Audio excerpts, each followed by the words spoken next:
esti de drogué, Yann Terriot. Toi pis ton cannabis. Toi pis ta drogue, là. Tes affaires de drogué. Tu vas te tuer avec ça.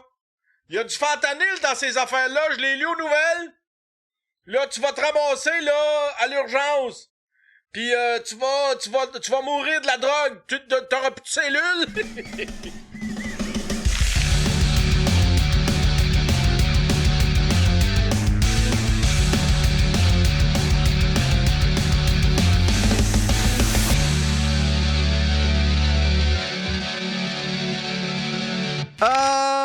Je suis de bonne humeur. Je suis revenu chez nous. J'ai passé une extraordinaire journée de fête. Extraordinaire journée de fête. J'ai eu un gâteau. J'ai reçu un cadeau extraordinaire. Un cadeau extraordinaire. J'ai eu un kit. Aïe, ça, là, vous allez vous souvenir de ça. Le monde se blessait avec ça. Ceux qui ont étudié en art, là, je sais pas si vous vous souvenez de ça. Je sais pas s'il vous faisait faire ça. J'ai reçu un kit de linographie. Tu sais, c'était comme une espèce d'ardoise. C'était comme une espèce de petite... c'était comme une espèce de carré de linoléum, là. Tu sais, c'était comme... c'était un carré de... Tu sais, c'était une espèce de feuille épaisse avec une espèce de cuir. C'était comme du cuir sur le dessus un peu, là, comme texture. Puis là, ben, tu pognais des ciseaux à graver. OK? Puis là, tu gravais une image. Puis là, après ça, tu pognais un rouleau, puis ça te servait d'étampe, comme. Y en a-tu qui se souviennent de ça? Tout le monde se blessait parce qu'on mettait notre main pour retenir la feuille. Puis là, ben, avec l'autre main, on gravait, puis à un moment donné, ça partait, puis là, ben, on se coupait. Ah, c'était la meilleure affaire pour se blesser. Yeah! Win! Toujours est-il que j'ai reçu ce kit-là en cadeau. Je suis tellement content. Je voulais en faire parce que c'est beau. Asti que j'aime ça, ce procédé-là d'imprimer, là. Tu sais, il y a des affaires bien cool, bien pop-art qui peuvent être faites avec ça, là. Fait que je suis vraiment content. Je vais me commander des feuilles de linographie, puis je vais faire plein de linographie. Je suis rendu Yann le linographe. C'est que ça sonne bien, ça, voyons donc. My God! C'est un titre professionnel que je serais fier de porter. Yann le linographe. Je suis un linographe, voilà! Oui! J'ai partagé... oui! J'ai partagé un meme qui me fait rire au bout. C'est, tu sais, ceux qui font des montages photos avec leur face, tu sais, les personnes, là, d'un certain âge, admettons, là, tu sais, les boomers, qui font des espèces des montages Photoshop d'images avec, tu sais, des dauphins pis des affaires un peu quétaines, pis là, tu vois le visage à travers ça, pis tu sais,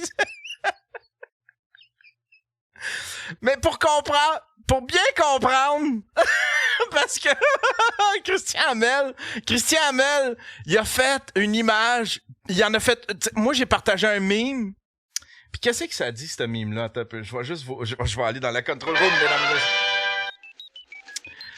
C'est une image qui dit « I'm scared to get to this age and start doing shit like this ».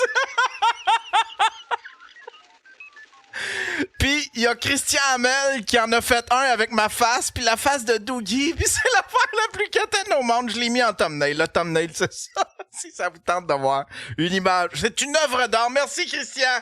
Merci, Christian. Bravo pour cette image. Je suis rendu à 52 ans, évidemment. Comme à chaque... Tu sais, de toute façon, moi, je reflect on my life 365 jours par année. Je ne vis plus le moment présent. Je ne fais que regarder derrière. C'est ça, à cette heure, ma nouvelle... c'est ça, ma façon d'être. C'est ça, ma vie, à cette heure. Hein? Au lieu de regarder en avant, je regarde en arrière. Ce que j'ai accompli. Puis là, je fais comme, ah oui, j'aurais pu devenir cette personne-là. J'aurais pu faire ce métier-là. Ben oui. J'aurais pu avoir ci, j'aurais pu avoir ça. Puis là, pour le fun, je m'amuse à aller voir les Facebook de mes anciens amis d'école. Ah, ça, c'est déprimant. Ah, c'est calisse que c'est déprimant, OK?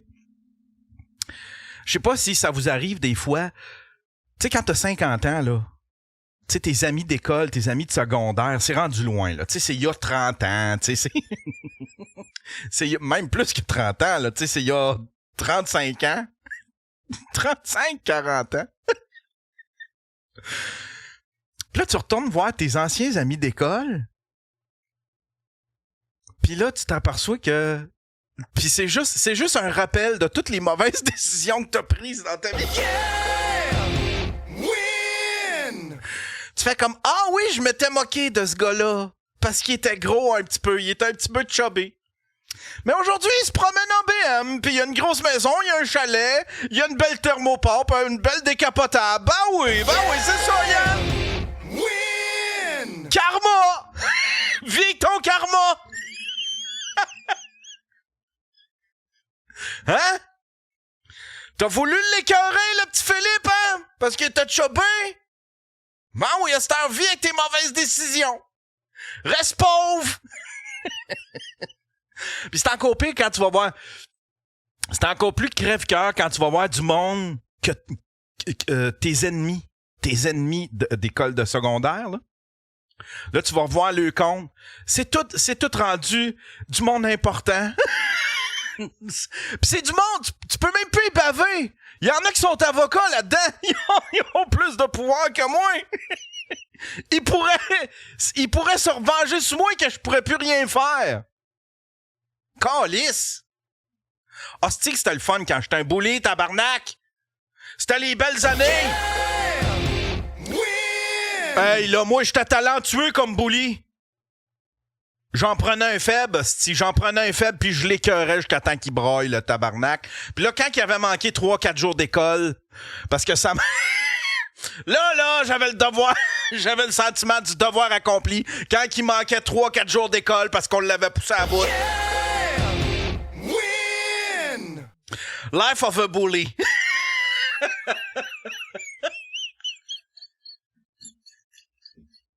Hein? Yeah. Life of a bully. Je m'ennuie de ça. J'avais du pouvoir. J'avais du pouvoir parce que, voyons, tu te tiens avec les plus gros. Fait que comme ça, t'es immunisé. Ils peuvent pas revenir contre toi. Hein? Tu te tiens avec les bombes. Master, ces gars-là sont tous rendus en prison. Fait que t'as plus de protection. Tu peux plus bully comme tu veux. Chris, 2024, là. Hey, les woke, là, tabarnak, sont en train de tout scraper ma vie parce qu'on peut plus bully.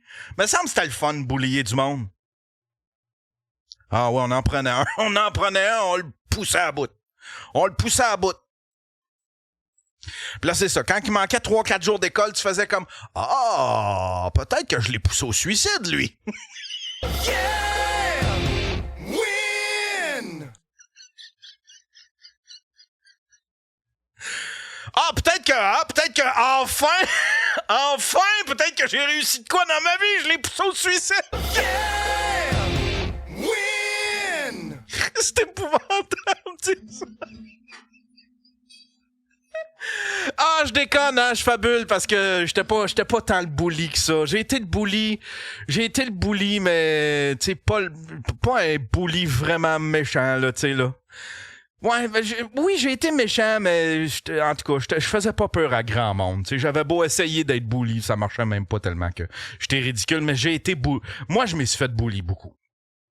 Il y avait un gars qui s'appelait Tarzan. Puis qui m'avait bully. Puis en plus, c'était une personne de petite taille. Il était-tu nain? Peut-être qu'il était nain. Mais c'était une personne de petite taille. Il était vraiment tout petit. Puis il était reconnu pour être tout petit. Fait que je pense que c'était une personne de petite taille. Parce qu'il était vraiment petit, là. Nous autres, on avait... Tu sais, ouais, c'est ça. Il y avait la grandeur d'un enfant de 7-8 ans, tu sais. Quand moi, j'en avais 15-16. Il m'a collé des mornifs, puis je pouvais rien faire parce que lui, il se tenait avec des bombes. Des gars avec des vestes pis tout. Il arrivait, lui, quand il arrivait, il y avait une espèce de discothèque, OK? C'était une disco pour les jeunes. Je me souviens plus c'était quoi, cette discothèque-là. Mais c'était une discothèque pour les jeunes, puis je me tenais là, j'allais faire du breakdancing. Hey, esti, j'étais populaire en Christ. J'étais bon dans le breakdancing. J'étais crissement meilleur que la fille de l'Australie. J'étais crissement meilleur que la fille de l'Australie. D'ailleurs, je pense que j'étais encore meilleur que la fille d'Australie. On allait faire du breakdance. Puis là, lui, il arrivait tout le temps avec un hostie. Il arrivait avec un gars en Harley avec ses patchs pis tout.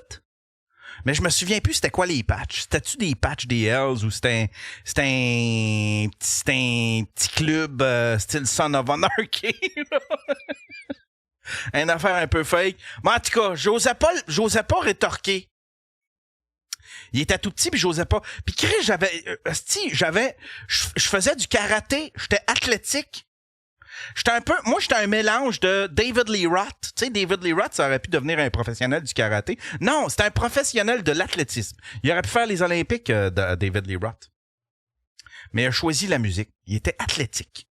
Mais j'étais un peu comme David Lee Roth. J'étais capable de faire la split.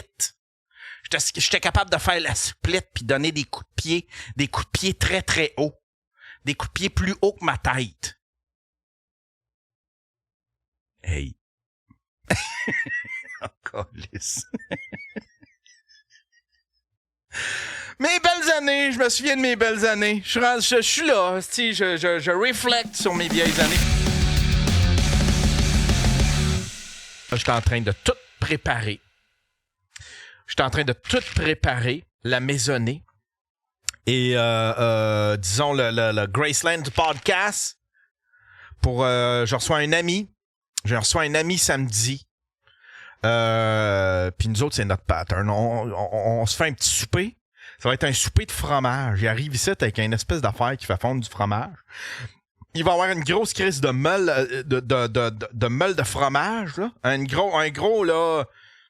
gros meule de fromage, là. Une affaire énorme, du bon fromage.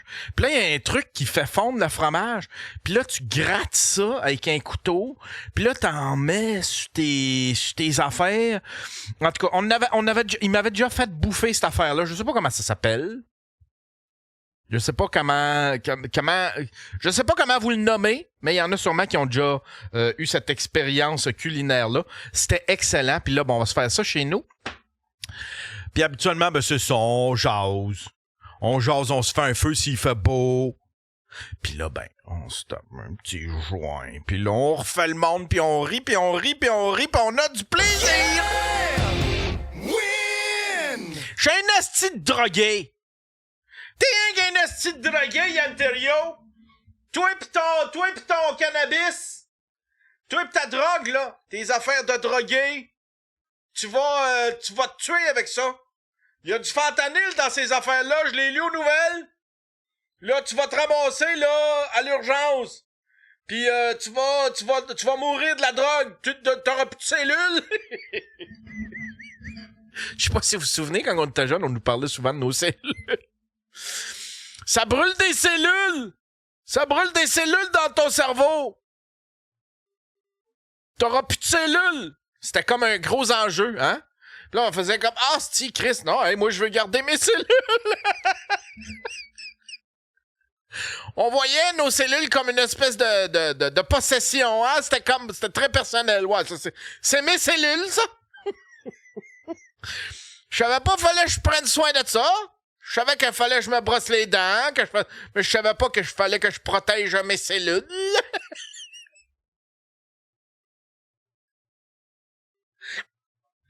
Je suis propriétaire et maître de mes cellules. Yeah! Win! Ah, les miennes sont toutes brûlées. J'ai trop de sniffé de colle. Il paraît que la colle, c'est pire que le pot. Quand t'as sniffé de la colle, j'ai peut-être trop sniffé. C'est peut-être pour ça. Je suis rendu de même. Hey, je sniffais de la colle quand j'étais jeune. De la colle à modèle, puis du PAM. Je shootais ça, une petite shot dans un sac de plastique, puis on respirait ça, toutes les choses. Puis là, on tombait dans les pommes. Un genre de 5-10 secondes. Bon, hostie que c'était drôle. Hostie que c'était drôle. Puis là, j'ai arrêté le jour où on m'a dit que ça là, ça brûlait des cellules. T'auras plus de cellules!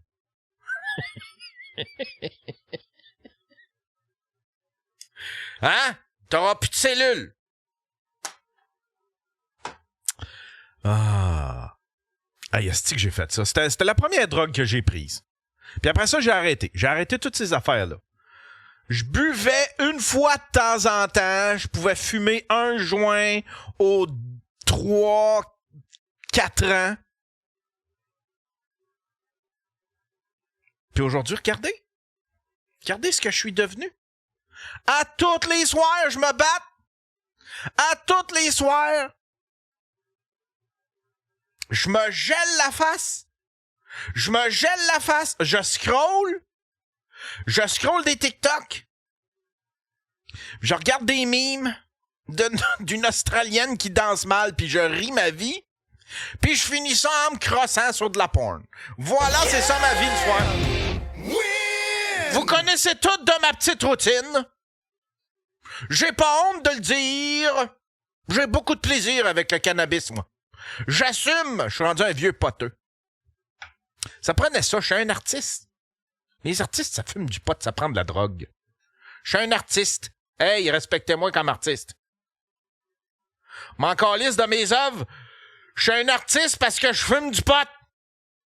Voilà, tu vas me respecter. Je suis un artiste.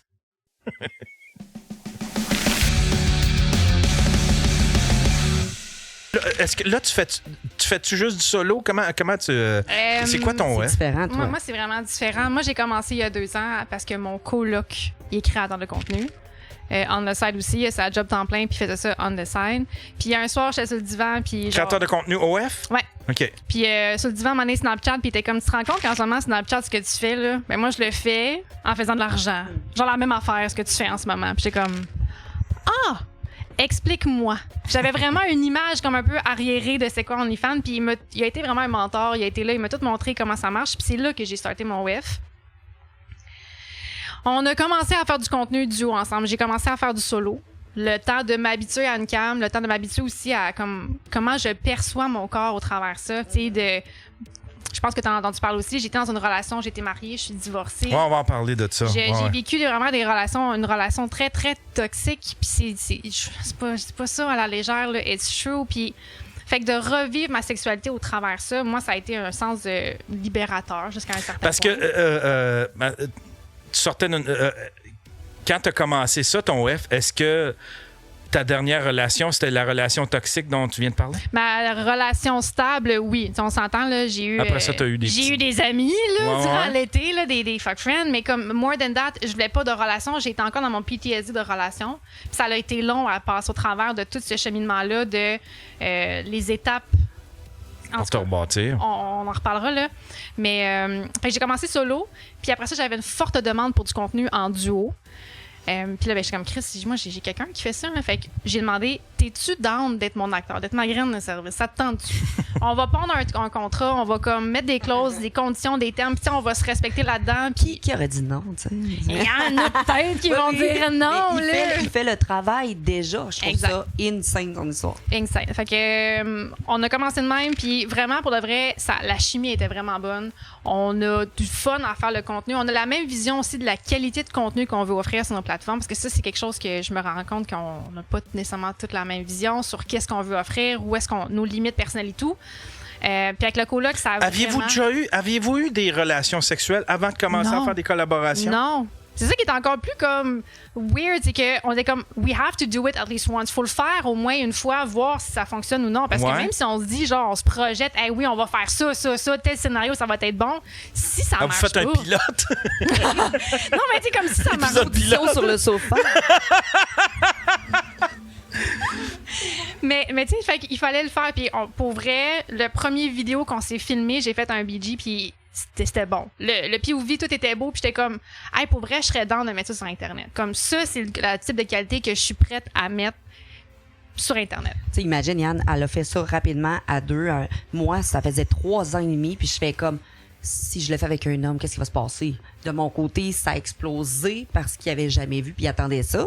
Puis de son côté, elle a rien fait avec une fille, c'est ça? Exact. Puis ça va exploser de son côté. Tu comprends? On n'a pas starté de la même manière. Ouais, parce que là, vous avez encore pas des cartes dans votre manche, mais tu sais, comme. Ouais. Ouais.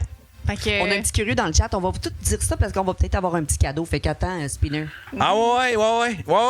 Reste là, toi.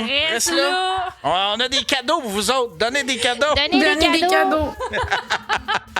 Ben ouais, fait que j'ai fait ça avec le coloc pendant longtemps, puis je vais faire le scoop du siècle. Dernièrement, le coloc et moi, on s'est décidé en fait à se donner une chance dans une relation. Ah, c'est donc ben cute. Fait que là, vous êtes devenus un couple. Oui. Ben oui, wow. Tu sais, avant ça, c'était sur Facebook. Tu sais pas, sur Facebook, c'est pas officiel, mais là, c'est dit sur le show à Yann, le Daily Buffer, fait que c'est officiel. It's done. Oh my Ah, God. Je promets, ouais, c'est donc ben Je promets de cute. pas faire des chroniques. Moi, je suis face à face après, là. Chris, c'est une des histoires. Ben, je veux dire, c'est sûrement déjà arrivé dans le milieu de la porno, mais je veux dire, c'est une des histoires. C'est quand même une histoire inusitée comme début de relation, là, tu sais. Ouais, là. ouais. On a commencé par. How do I met your mother? Ouais, c'est ça. Mais en même temps, je me dis, lui, il y a une personne qui accepte son travail parce que lui, Ouais. on va se le dire, un homme qui fait off souvent a une communauté gay, homosexuelle, curieux et tout. Il n'y a pas vraiment de femmes qui vont le voir. Il y en a, mais c'est rare. Ben, c'est Ben ça. Oui, ben oui. Mais de son côté, un gars, et toi, t'as une fucking perle dans les mains, de se supporter là-dedans puis de faire la sexualité ensemble et d'en faire un income.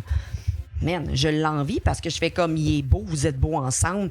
Ah, parce que je suis allée souper chez elle, j'ai rencontré son coloc et tout. Je lui ai dit, tu le prêtes-tu, ton coloc? Mais je fais comme, non, don't touch your girl. Il y a un Cisco Ça, ici. c'est un, là. ouais, c'est un code. Je respecte ça. C'est mon outil à moi, ça. Tu touches pas à mes Ma oreilles. graine de service à moi. Puis je trouve ça formidable. Puis ils font un couple, puis ils sont gentils. Ils ont tellement vécu des histoires de leur côté, chacun, que maintenant ils se sont retrouvés. Puis c'est juste, wow. Fait que Ben oui, ils c'est sont- donc ben cute. Ouais, c'est ça aussi, c'est que son parcours, mon parcours, on est vraiment complémentaires. Puis le fait qu'on ait cet emploi-là, tu sais, je le vois, là, je le côtoie, ça met vraiment des barrières. Tu sais, j'ai essayé d'été, ça met des barrières. C'est vraiment pas une chose qui est facile. Puis overall, je me considère juste chanceuse et choyée d'avoir quelqu'un qui respecte, oui, la femme que je suis, qui m'épaule au travers de tout ce que je peux vivre dans une vie, qui est fucking chaud, man. On va se le dire, mon chum, c'est le plus chaud de la Hey, terre. c'est pour vrai. Je vais vous le montrer. Attends, je vais te le montrer. C'est un beau monsieur, là, il est vraiment beau. Ah Puis je dis ouais. pas ça parce que c'est mon chum, là, genre, il a sa communauté. Mais comment vous avez fait pour vous retrouver coloc? Ah, ça, c'est une histoire à tenir debout, là. C'est après ma séparation, je suis partie sur une vrille. Puis là, à un moment donné, je voulais que je déménage parce que mon ex, genre, me stalkait chez nous. Puis j'étais plus capable. Fait que une de mes amies, j'ai marqué, genre, je me cherche une chambre quelque part. Puis une de mes amies, hey, ben, si tu veux, on en a une. Fait que j'allais les voir, ça a cliqué. On a super, genre, pour vrai, c'est un beau trio. Puis elle a déménagé. Fait que là, c'est juste lui puis moi depuis début printemps. Fait que c'est ça. Ah C'est juste lui puis moi ouais. début printemps. Wow. Ouais. C'est donc ben cool, ça. même pas pire, c'est Ben quand même pas ouais, pire. ben ouais. Mais on va y aller dans ton histoire, parce que ton histoire, t'as une relation, tu sortais, tu disais, tu te faisais stalker. T'as eu une relation qui a vraiment mal tourné, qui s'est mal terminée. C'est une relation de combien de temps, ça? Je vais dire à peu près 7 ans. 7 ans, puis vous êtes rencontrés comment? Au travail. Au travail? C'est Ouais. un collègue de C'était travail? mon patron. C'était ton patron. Don't fuck with the payroll. Donc, faut pas le payroll. Je l'ai appris à la radio. ouais. Puis j'avais des gros daddy issues. Hein. Mon père, il venait de mourir, ça faisait pas longtemps. T'avais quel âge à cette époque-là? Mon père, il est mort, j'avais 24. J'étais jeune, là, tu sais, j'étais relativement jeune, puis je le connaissais déjà parce que c'était mon patron, mais dans ce temps-là, j'étais dans une relation de couple, il était marié, comme c'était, he was my boss. Mon père, il est mort, je suis partie en Europe, je suis revenue, la tête pleine d'idées. J'ai laissé mon high school sweetheart juste un peu avant Noël, fait que là, c'était mon premier Noël du seul, il m'a comme accueilli, tout, puis lui venait de se séparer, fait qu'on s'est comme retrouvés dans une amitié qui s'est développée dans une relation, mais comme aujourd'hui, all those years after, je me suis juste fait avoir, là. Comme c'est assez marquant la façon que Est-ce que tout tu s'est t'en es fait. aperçu à la séparation pendant? Oh non, comment? ça a été long. Il a vraiment fallu que je fasse un cheminement de ma personne. Il a fallu que je consulte. Mais c'était quoi qui allait mal? C'est quoi qui a mal tourné? C'est que Non, mais tout. Puis c'est ça qui est difficile. C'est que quand on me demande la question, c'est quoi le point tournant qui a fait en sorte que il y en a tellement. C'est juste que quand t'aimes quelqu'un, là, tu y pardonnes tout. T'acceptes. Oui, t'acceptes tout, tu pardonnes tout. C'est tough, pour vrai. Tu le vois pas que tu vis une violence économique, une violence sociale, une violence psychologique. Une violence sexuelle, une violence... Ce qu'on entend le plus souvent, c'est la violence physique. Elle est apparente, tu peux pas y faire face. Là. Une claque en pleine face, tu le sais que tu viens de manger une claque en pleine face. La violence psychologique, on en parle de plus en plus, fait qu'on est conscient un petit peu des patterns. La violence sexuelle, on en est vraiment conscient, elle est omniprésente, c'est une réalité. La violence financière, on n'en parle pas. La violence sociale, c'est celle, je trouve, qui est la plus sournoise puis qu'on ne mentionne jamais. C'est quoi la violence sociale? La violence sociale, c'est que tu vois ton agresseur, fait que dans ce cas-là, mon ex-mari, il m'a vraiment isolée de mon réseau personnel. Ma famille, mes amis, même mon milieu de travail, mes employés, comme il fallait tout le temps qu'ils choisissent un bord puis l'autre, puis post-séparation, c'était la même chose. Il a fait des campagnes de salissage sur mon nom, comme il y a la violence sociale. Attends, on va commencer du début. Fait que là, vous êtes rencontrés au travail. Ouais. Toi, tu sortais d'une relation. Lui, il sortait d'un mariage. Ouais. Vous êtes rencontrés. Puis là, la relation a bien débuté.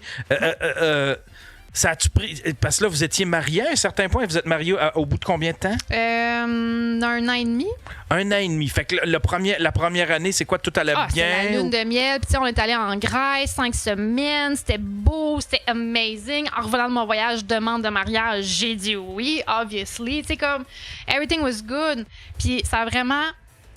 Il y avait des moments de violence que je m'en rendais pas compte, mais pour moi, vraiment, un des premiers éléments déclencheurs... Admettons, des éléments de violence, avant de t'en rendre compte, j'imagine se passer des trucs en rétrospect, t'as fait comme c'était de la violence. Mais admettons, c'était quoi, si on y va, tu sais... ça a commencé graduel, j'imagine, c'était graduel. C'est toujours graduel. Mais tu sais, comme le premier pion qui a joué, c'est la violence financière.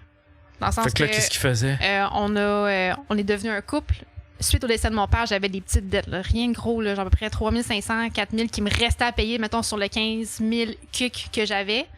Puis il dit, écoute, on va faire un clean slate, je vais clairer tes dettes, puis on va avoir un compte conjoint, puis à partir de maintenant, là, tout ce qu'on grind, on grind ensemble. C'est leur manière, parfois, parce que je parle à beaucoup de femmes qui le vivent, de restreindre l'accès aux finances, prendre les allocations familiales de la maman et de dire que c'est pour mettre pour les études ou autre. Ils vont faire des emprunts sur des cartes de crédit à ton nom. Hey, on va ouvrir cette carte-là, puis on va faire ça.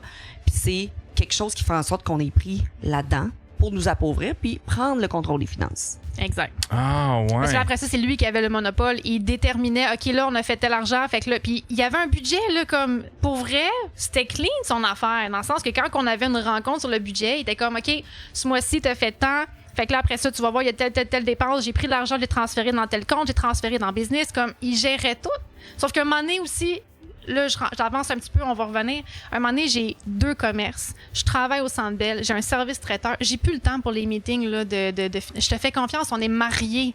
C'est correct. Paye ce que t'as à payer, je m'en fous. Je veux pas gérer ce dossier-là. J'en gère 50 autres.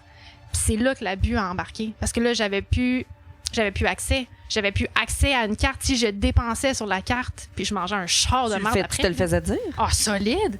À un moment donné, là, je me suis payé un resto sushi tout seul. J'avais juste envie, une journée de congé, de profiter du printemps. Terrasse, sushi, vino. Mais étiez-vous pauvre? Étiez-vous un jeune couple pauvre? Non. Mon ex-mari avait 20 ans, mon aîné. En soit dit en passant, OK? J'ai été pauvre dans ma jeunesse. À partir du moment où mon père est décédé puis je suis revenue d'Europe, moi, j'ai grind for my money. Là. J'en ai fait de l'argent dans ma vie. Là. Avoir un compte REER à demi, 3/4 plein quand tu as 26 ans, 27 ans, c'est pas quelque chose que tu vois. C'est pas monnaie courante. Avoir un compte CELI, j'avais de l'épargne, j'en avais des sous placés. Puis tout d'un coup, quand je me suis divorcée, j'ai demandé le divorce, j'avais plus rien. Mes comptes étaient siphonnés. Il a tout transféré d'un compte à un autre, d'un compte à un autre, d'un compte à un autre. J'avais plus rien. Il me restait 5 800 dans un compte REER, mettons. Ah ouais. Ouais. Ah, c'est... Ce qu'elle dit là, c'est parce que je le sais qu'il y a beaucoup de femmes qui, malheureusement, sont dans l'engrenage, font pas d'argent et n'ont pas conscience et ne peuvent pas quitter à cause qu'ils n'ont pas les sous. Puis toi, t'as juste... C'est une emprise à ce moment-là qui est unie. Là. Ouais. Qu'est-ce que tu veux faire? Il y a sûrement des mamans qui vont nous écouter quand tu fais le papa fait 5 fois plus de salaire que toi, puis que pour toi, tu as investi dans la famille, mais que tu n'as pas investi dans tes REER, dans des business, dans des immeubles, et que tu te retrouves que tu veux quitter, puis que tu ne peux pas. Oui, il y a des hommes aussi, c'est ça qu'on voulait dire. Oui, il y a des femmes qui ambitionnent sur les hommes qui demandent pension, qui descendent leur salaire. Et ça, on voulait le dire parce qu'il y a autant des femmes qui ambitionnent, qui sont bitch, que des hommes. Je vais mentionner, là, la violence a pas de... est non genrée, lui. C'est ça, exactement. T'as raison, Scratch. Tu sais, mettons, comme ton affaire de souper de sushi, là. Ouais. Tu sais, t'as-tu... À ce moment-là, tu te disais-tu, ben, j'y fais confiance, c'est lui qui a le budget, il sait c'est quoi qu'on peut dépenser, ou t'as fait comme là, Calice, tu sais, il ambitionne. Sur le coup, j'étais un peu fort. C'est sûr, moi, je suis une fille des caractères, OK? Sauf que plus que le temps avance, moins que t'as du caractère. Parce que c'est de l'engueulade, puis à un moment donné, tu te sens invalidité dans tes propos. T'as plus l'impression, t'as beau répéter 50 fois la même affaire, il comprend pas. Puis là, après ça, là, vient le... Comment qu'on appelle ça déjà? Une personne qui fait comme un reflet. Puis c'est beau, c'est correct, laisse faire. Pas tant de la projection, c'est du gaslighting. Gaslighting, ouais. Ah, c'est-tu que c'est insultant, c'est pas faire ça, man? Fait que rendu là, même si consciemment, je savais que je ramenais de l'argent sur la table, j'avais plus accès. C'est ça l'affaire, c'est que il me donnait de l'argent de poche. Comme c'était rendu à ce niveau-là, j'avais plus. Le compte bancaire était à mon nom. J'avais ma carte d'accès à moi que lui utilisait et moi, j'avais de l'argent liquide. Comment il a poche. réagi quand tu as mis tes limites? Tu as pris en charge ça? Au tabarnak, ça. Non, mais ça, c'est au divorce. OK, je comprends. C'est au divorce. Puis encore là, après le divorce. Mais ça venait comment? Tu sais, là, il disait. Tu sais, parce ça a commencé avec ça. Vous avez ouvert un compte conjoint. Ouais. Puis là, après ça, ben là, comment qu'il en est venu à avoir accès à tes REER et toutes ces affaires-là? Tu sais, il disait, donne-moi tes numéros de compte, je vais gérer ça. Puis toi, tu y faisais confiance ou? Je vais être vraiment vulnérable dans ce volet-là. Je l'ai jamais dit à personne, mais quand tu maries quelqu'un, là, for better, for worse, tous mes comptes, en fait, au final, ont tous été transférés sous une même bannière que je nommerai pas ici, on va s'entendre, toutes sous une même bannière, où est-ce que son meilleur ami était directeur de succursale. Ah non! Puis c'est là que ça amène à ma post-séparation. Une journée, je suis sur le chantier, puis je reçois un courriel comme quoi j'ai transféré des fonds. Il m'en restait pas grand-chose là, après mon divorce. Comme je disais, à peu près un 5800 là, dans un compte REER. Je reçois un courriel comme quoi on confirme la transaction de... Là, j'ai comme « Oh, fuck, non! » Ça n'a aucun sens. Oh, fuck, non! Et là, j'appelle la banque, je parle avec le commis, puis j'y fais comprendre. Là, je te le dis tout de suite, là, je n'ai pas autoriser cette transaction-là. Là, il y a quelque chose qui va pas. Puis moi, j'ai travaillé un petit peu dans le milieu bancaire, fait que j'ai dit, t'as un code de transaction. Dis-moi, le code signifie quoi? Est-ce que ça a été fait en succursale, par téléphone, présentiel, en ligne? Dis-moi, c'est quoi le code de la transaction? Je sais que tu peux pas me donner plus d'informations que ça. Dis-moi-le. Mais Chris, si tu joues bien ton argent et ton compte, tu sais. Ouais, non, mais rendu là, il faut que j'appelle la police. Comme, pour me rendre compte que finalement, ça a été fait en succursale. Puis j'étais comme, là, tu vas regarder tes vidéos de caméra, puis tu vas te rendre compte que je me suis jamais présentée en succursale. Il y a une problématique. Fait que je peux pas t'en parler plus, mais comme overall, c'était à ce point-là qu'il y avait une emprise sur mes finances. Vous connaissez Florence et son troll? Ben, c'est Apple et Patreon.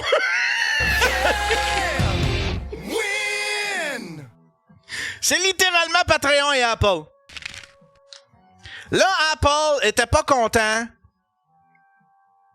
de la façon de fonctionner de Patreon. Ils veulent leur cote. Ils veulent leur cote, puis ils sont savage as fuck. Aucune considération pour les créateurs. Les hosties de tabarnak. Je suis tellement choqué après eux autres. Ça fait longtemps qu'ils gossent Patreon pour avoir la part des abonnements. Leur part des abonnements des gens. Parce qu'avec Apple, toutes les purchases, toutes les in-app purchases doivent passer par eux autres. Ça doit passer par leur système de paiement qui puisse se prendre une cote. Toutes.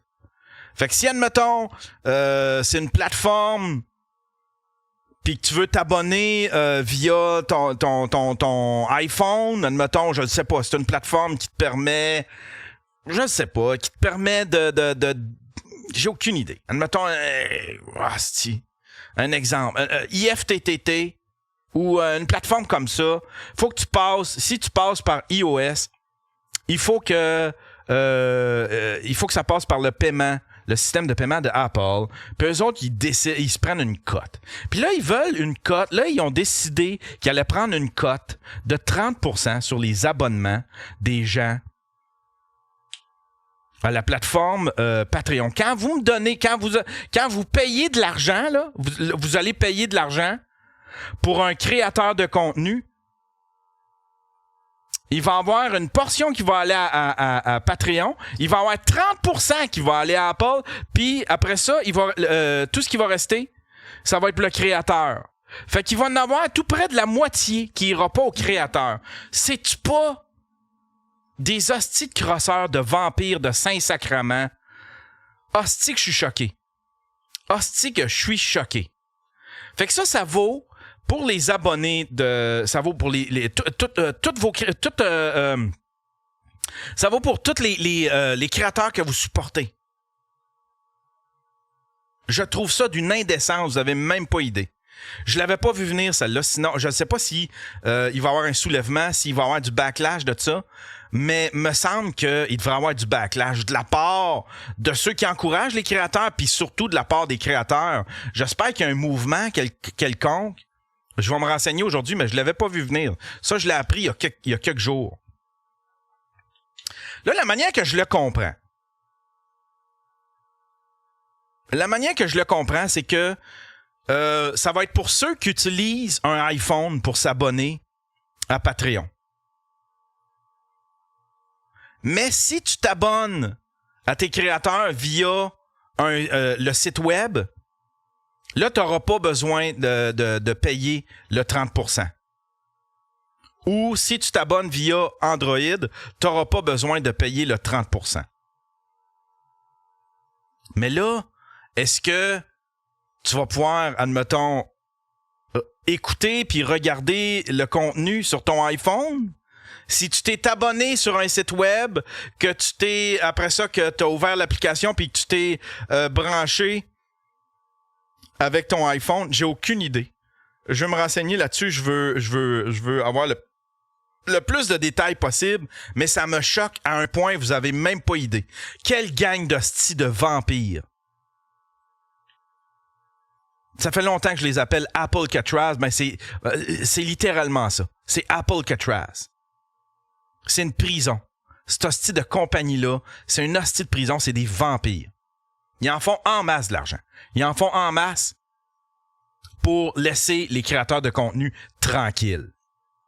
Fait que là, ce qui arrive, c'est que Patreon nous offre la possibilité d'augmenter de 30% l'abonnement de ceux qui ont des iPhones ou de perdre 30% de nos revenus de ceux qui sont abonnés par iPhone.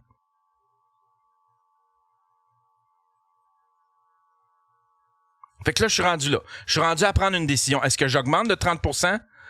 Je peux pas me permettre, je le sais que je vais probablement perdre des gens qui me soutiennent.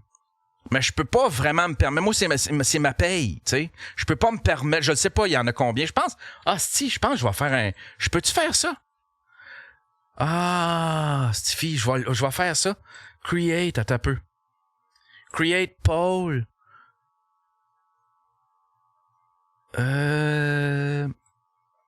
Ah ouais, OK. Je vais faire ça aujourd'hui. Je vais faire un sondage de qui utilise qui utilise quelle plateforme, quelle plateforme. C'est une plateforme, ouais, quel appareil vous utilisez pour vous abonner, pour écouter votre contenu Patreon. Je vais faire un petit sondage. Ça va me donner une idée. Ça va m'aider à prendre une décision. Mais c'est une décision que j'aime pas. C'est une décision qui me fâche d'avoir à décider. Je suis choqué de ça. Enfin bref, fait que c'est ça. Vous allez voir passer ça dans votre Patreon. Un sondage. Quel appareil utilisez-vous?